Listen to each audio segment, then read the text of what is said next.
दोनों घुटने की सर्जरी एक साथ करनी चाहिए या एक एक करके करनी चाहिए। दोनों के अपने एडवांटेजेस और डिसएडवांटेजेस हैं और दोनों के अलग अलग इंडिकेशंस भी हैं। तो अगर पेशेंट यंग है, young in the relatively young मैं बोलूँगा, अगर पेशेंट की एज से अराउंड बिटवीन 60 टू 70 है और पेशेंट फिज़िकली फिट है, पेशेंट को कोई दूसरी और comorbidities like obesity, heart problem या कोई और क्रॉनिक प्रॉब्लम नहीं है, उस केसेस में हम यूजुअली दोनों घुटने की सर्जरी एक साथ करते हैं। एक साथ घुटने की सर्जरी करने का एडवांटेजेस ये होते हैं कि पेशेंट का जो है दोनों पैर की रिकवरी एक साथ चलती रहती है। बिकॉज अगर एक पैर खराब रहेगा और दूसरा ठीक रहेगा तो उसमें भी पेशेंट को चलने में दिक्कत होती है। तो जब दोनों सेहत ठीक हो जाते हैं तो पेशेंट की रिकवरी एक साथ हो जाती है, टाइम कम लगता है। डिसएडवांटेजेस ये हैं कि थोड़ा सा बॉडी पे स्ट्रेस एक्स्ट्रा आता है। ये पाया गया है कि जब दोनों घुटने की सर्जरी की जाती है तो बॉडी पे स्ट्रेस ज़्यादा आता है।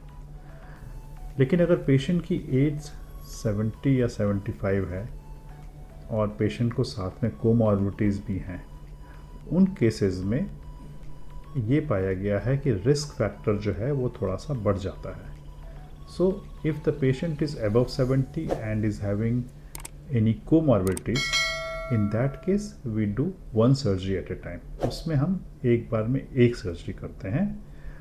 उसका फ़ायदा ये रहता है कि बॉडी पे स्ट्रेस कम आता है, रिस्क कम हो जाता है, प्लस एक सर्जरी हुई है, दूसरे पैर पे पेशेंट लोड लेके आराम से चल लेता है, पेशेंट की रिकवरी फास्ट होती है। ये भी पेशेंट पूछते हैं कि एक सर्जरी करने के बाद हम दूसरे पैर की सर्जरी कब करा सकते हैं।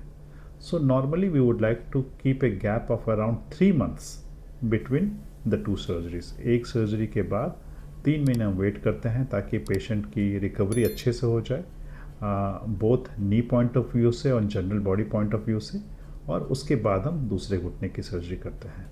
सो इस तरह से ये प्रिंसिपल हम फॉलो करते हैं ताकि पेशेंट को रिस्क सबसे कम से कम हो। So our first principle is do no harm, patient का नुकसान नहीं होना चाहिए। एक पेशेंट अभी थी जिनकी हमने सर्जरी की थी। पेशेंट ने आके हमें खुद बोला कि नहीं, मुझे दोनों घुटने की सर्जरी करानी है, but we explain to her कि क्यों आपको एक कराना चाहिए, and she was very happy after the surgery.